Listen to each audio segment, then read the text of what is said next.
আজকে সানডে, তো ভাবলাম যে একটু ব্রেকফাস্টে একটু চাউমিন বানাই।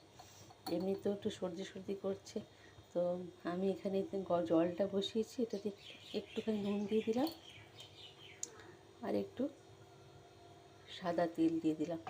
জলটা ভালো করে গরম হয়ে গেছে, আমি চাউমিনটা এটার মধ্যে দিয়ে দিচ্ছি। এটা আটা চাও হচ্ছে, ময়দা নয়।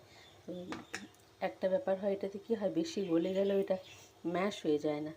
তো এটাকে একটুখানি জাস্ট একটুখানি গরম হয়ে গেলে আমি এটা নামিয়ে ছেঁকে নেব। হ্যাঁ, মোটামুটি 90% কুক হয়ে গেছে। এবার এটাকে আমি ছেনে নিয়ে ঠান্ডা জলে ভালো করে ধুয়ে রাখবো। তাওয়াতে সামান্য তেল দিয়ে দিয়েছি। আর এই যে দেখো, এখানে একটা ডিম ছিল আমার কাছে, ওটা দেশি মুরগির ডিম ছিল।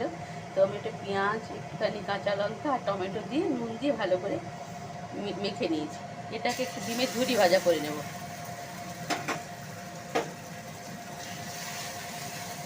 খুব সামান্য তেল দিচ্ছি যাতে কড়াইটা স্টিকি না হয়ে যায়। একটু তেলটাকে বাড়িয়ে করে খুব ভালো মতো ভাজা হয়ে গেছে।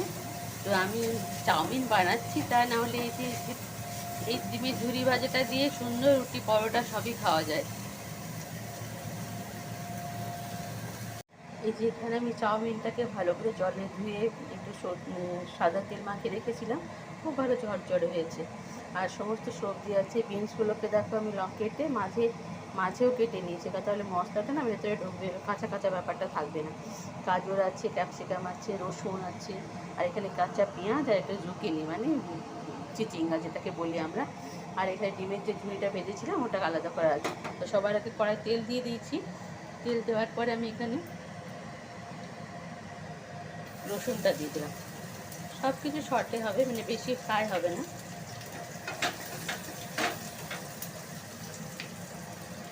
পেঁয়াজ আর জুকিনিটা দিয়ে দিলাম।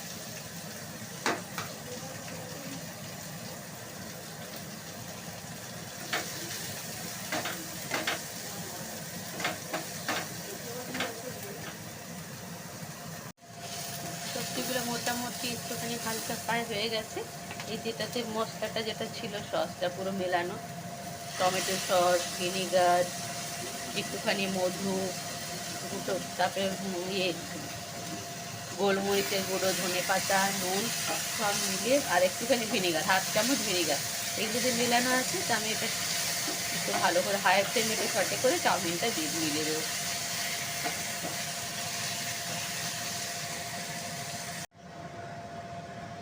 খুব ভালো করে মিক্স হয়ে গেছে, একদম ঝরঝরে।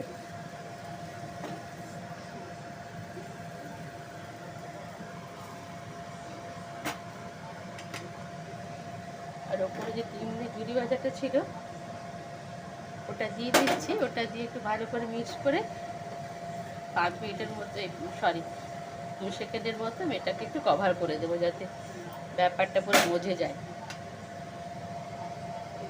চলো একটু চেক করে নিই।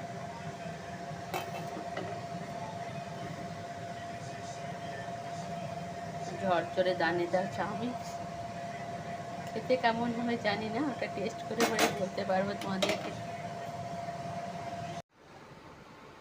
দানেদার chowmein is ready to serve.